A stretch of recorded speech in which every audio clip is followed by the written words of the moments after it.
Repetition is the key to language learning. Practice for just 10 minutes every day until the words and phrases become second nature to you. Keep repeating after me. A digital nomad walks into a cafe with pronunciation and tones. Ask for drink recommendation. Hello. สวัสดีครับ สวัสดีครับ Hello. สวัสดีครับ Is there anything on the menu? วันนี้มีเมนูอะไร วันนี้มีเมนูอะไร Is there anything on the menu? วันนี้มีเมนูอะไร You'd recommend today? แนะนำบ้างครับ แนะนำบ้างครับ You'd recommend today? แนะนำบ้างครับ We have iced latte and matcha latte. มีลาเต้เย็นกับมัทฉะลาเต้ มีลาเต้เย็นกับมัทฉะลาเต้ We have iced latte and matcha latte. มีลาเต้เย็นกับมัทฉะลาเต้ Are really good. อร่อยมากเลยค่ะ อร่อยมากเลยค่ะ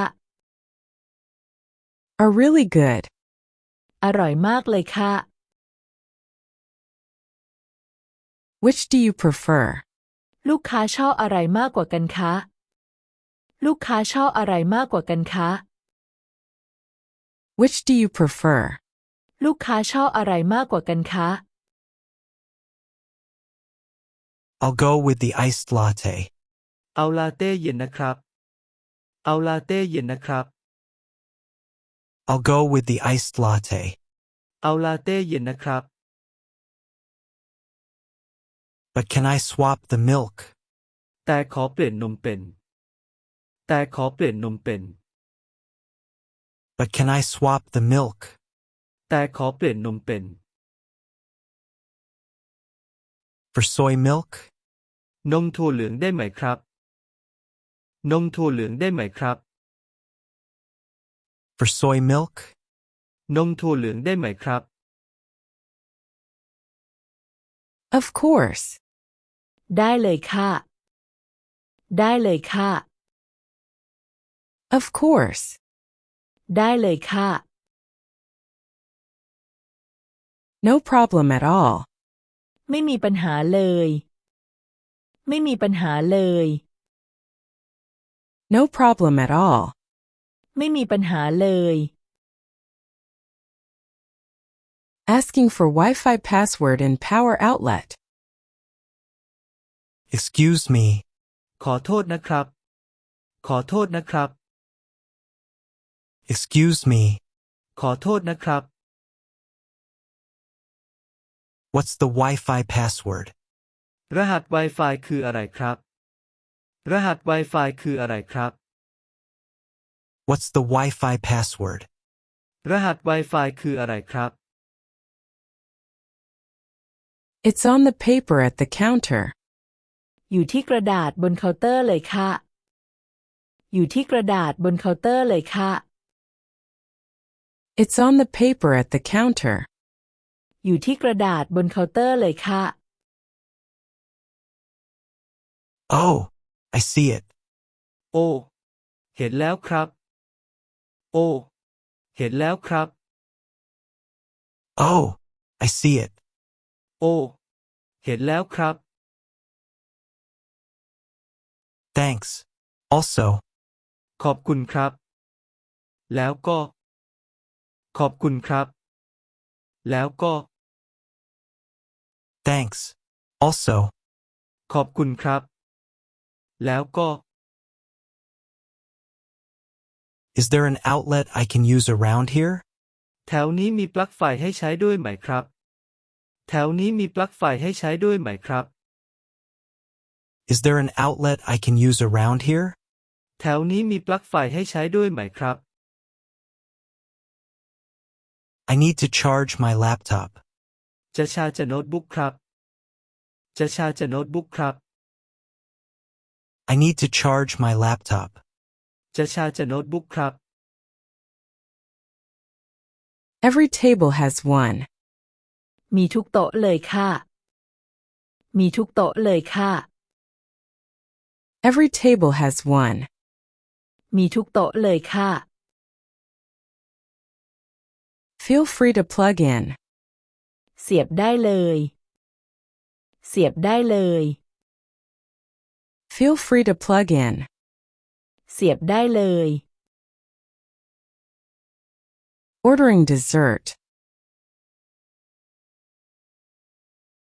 Sorry to bother you. โทษทีนะครับ โทษทีนะครับ Sorry to bother you. โทษทีนะครับ Do you have any desserts? ของหวานมีอะไร ของหวานมีอะไร Do you have any desserts? ของหวานมีอะไร You'd recommend? แนะนำบ้างครับ แนะนำบ้างครับ You'd recommend? แนะนำบ้างครับ Our freshly baked brownies are amazing. บราวนี่อบใหม่อร่อยมากเลยค่ะ บราวนี่อบใหม่อร่อยมากเลยค่ะ Our freshly baked brownies are amazing. บราวนี่อบใหม่อร่อยมากเลยค่ะ And we also have waffles. แล้วก็มีวาฟเฟิลด้วยค่ะ แล้วก็มีวาฟเฟิลด้วยค่ะ And we also have waffles. แล้วก็มีวาฟเฟิลด้วยค่ะ If you like something crispy, ถ้าชอบกรอบกรอบ ถ้าชอบกรอบกรอบ if you like something crispy, ถ้าชอบกรอบกรอบ I'd recommend the waffles. แนะนำวาฟเฟิลเลยค่ะ แนะนำวาฟเฟิลเลยค่ะ I'd recommend the waffles. แนะนำวาฟเฟิลเลยค่ะ I'll take the brownie. เอาบราวนี่ครับ เอาบราวนี่ครับ I'll take the brownie. เอาบราวนี่ครับ That sounds great. ฟังดูดีเลย ฟังดูดีเลย That sounds great. ฟังดูดีเลย Asking about nearby Thai restaurants. Thank you so much. ขอบคุณมากนะครับ ขอบคุณมากนะครับ Thank you so much. ขอบคุณมากนะครับ It was really comfortable working here today. วันนี้นั่งทำงานสบายมากเลย วันนี้นั่งทำงานสบายมากเลย It was really comfortable working here today. วันนี้นั่งทำงานสบายมากเลย And also, แล้วก็ แล้วก็ and also, แล้วก็ are there any good Thai restaurants around here? แถวนี้มีร้านอาหารไทยอร่อยอร่อย แถวนี้มีร้านอาหารไทยอร่อยอร่อย Are there any good Thai restaurants around here? แถวนี้มีร้านอาหารไทยอร่อยอร่อย Are there any good Thai restaurants around here? บ้างไหมครับ บ้างไหมครับ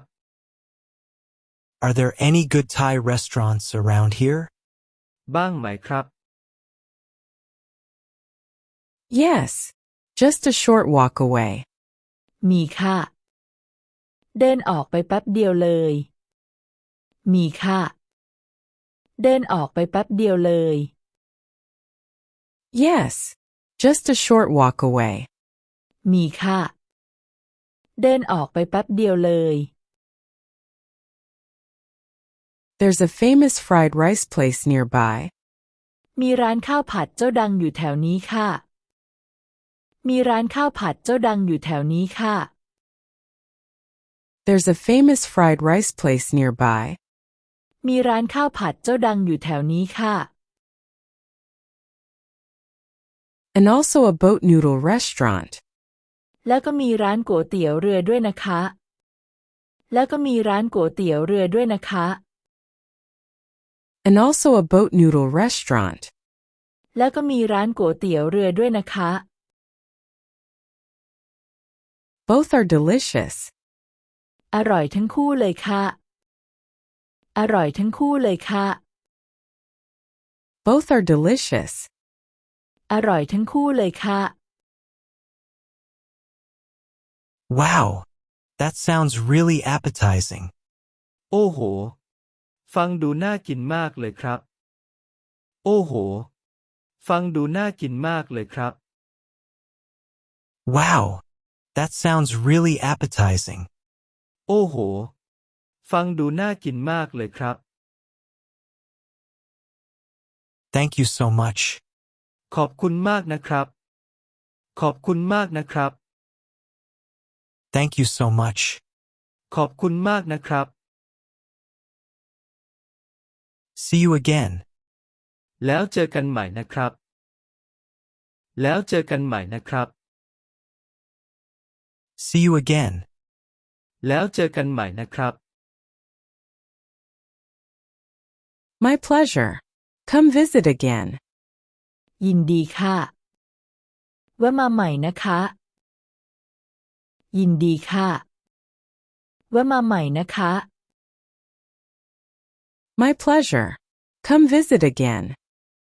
ยินดีค่ะแวะมาใหม่นะคะ All conversation. สวัสดีครับ วันนี้มีเมนูอะไร แนะนำบ้างครับ มีลาเต้เย็นกับมัชลาเต้ อร่อยมากเลยค่ะ ลูกค้าชอบอะไรมากกว่ากันคะ เอาลาเต้เย็นนะครับ แต่ขอเปลี่ยนนมเป็น นมถั่วเหลืองได้ไหมครับ ได้เลยค่ะ ไม่มีปัญหาเลย ขอโทษนะครับ รหัส Wi-Fi คืออะไรครับ อยู่ที่กระดาษบนเคาน์เตอร์เลยค่ะ โอ้